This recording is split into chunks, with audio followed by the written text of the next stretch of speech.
ఇదే దశరథ మహారాజుని మహల్.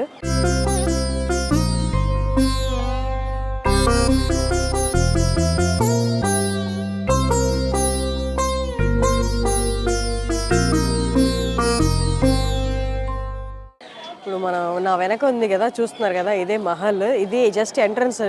లోపలికి వెళ్ళిన తర్వాత ఇంకా పెద్దది మనకు కనిపిస్తుంది. ఒకసారి లోపలికి వెళ్ళి చూద్దాము. ఇంకొకటి ఏంటి అంటే ఇది హనుమాన్ గడి నుండి ఆల్మోస్ట్ మనకి ఒక 500 మీటర్స్ దూరం అంతే. అయోధ్యకి వచ్చిన వాళ్ళు హనుమాన్ గడి చూసుకున్న తర్వాత ఇది కూడా చూసుకోవచ్చు. ఒక 500 మీటర్స్ దూరంలోనే ఉంది. ఒకసారి మనం ఇప్పుడు లోపలికి వెళ్ళి చూద్దాం రండి.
దానికి మనకి రామ, సీత, లక్ష్మణులు వాళ్ళ లెఫ్ట్లో కనిపిస్తుంటే మధ్యలో కూడా ఒక విగ్రహాన్ని పెట్టినారు. పూలతో కప్పేస్తున్నారు, సరిగ్గా కనిపించట్లేదు అదేంటో.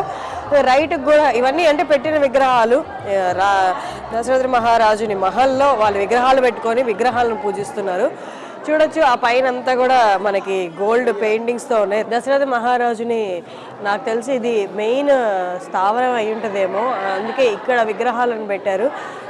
ముందు అక్కడైతే వెనక ఎల్లో కలర్ డేరాలు కట్టేసి ఉన్నారు. ఆ బ్యాగ్ కూడా ఏమైనా ఉండుండొచ్చు, కానీ మనకి కనిపించట్లేదు అది. ఇంకొకటి ఏంటంటే ఆ పైన కూడా మనం చూస్తే గోల్డ్ కలర్ పెయింటింగ్ అంతా వేసింది. అప్పటి రాజుల టైంలో ఎలా ఉండేది అన్నట్లు. మధ్యలో మూర్తులు కూడా రామ, సీత, లక్ష్మణులు అన్నట్టే కనిపిస్తున్నాయి మనకి. కానీ పూలతో మొత్తం అలంకారం చేయడంతో మనకి ఆ విగ్రహాలు సరిగ్గా కనిపించట్లేదు. అయోధ్యలో ఏంటంటే మనం అనుకున్నట్టు పెద్ద పెద్ద విగ్రహాలు కనిపిస్తాయి అనుకుంటాం, కానీ అందరి ఇంత దూరం వచ్చేది మన మెయిన్ రామ మందిరంలో విగ్రహాలు కూడా ఇప్పటిదాకా కొలుస్తున్న విగ్రహాలు కూడా చాలా మన చేతిలో పెట్టుకుంటే అరచేతికి కొంచెం పొడవు ఉన్నాయి, అంతే, అంత హైట్లో ఉన్నాయి అన్నమాట. ఇవి ఇక్కడ పాలరాతితో చేసిన రామ, లక్ష్మణ, సీత. అటు పక్కకు వస్తే మనకి రామ, లక్ష్మణ, సీత, భరతులు కనిపిస్తున్నట్టున్నారు, కానీ సరిగ్గా క్లియర్గా కనిపించట్లేదు. లెఫ్ట్లో మనకి విగ్రహాలకి లెఫ్ట్లో చూస్తే అన్ని వాళ్ళ పరివార ఫోటోలు అన్నీ పెట్టు.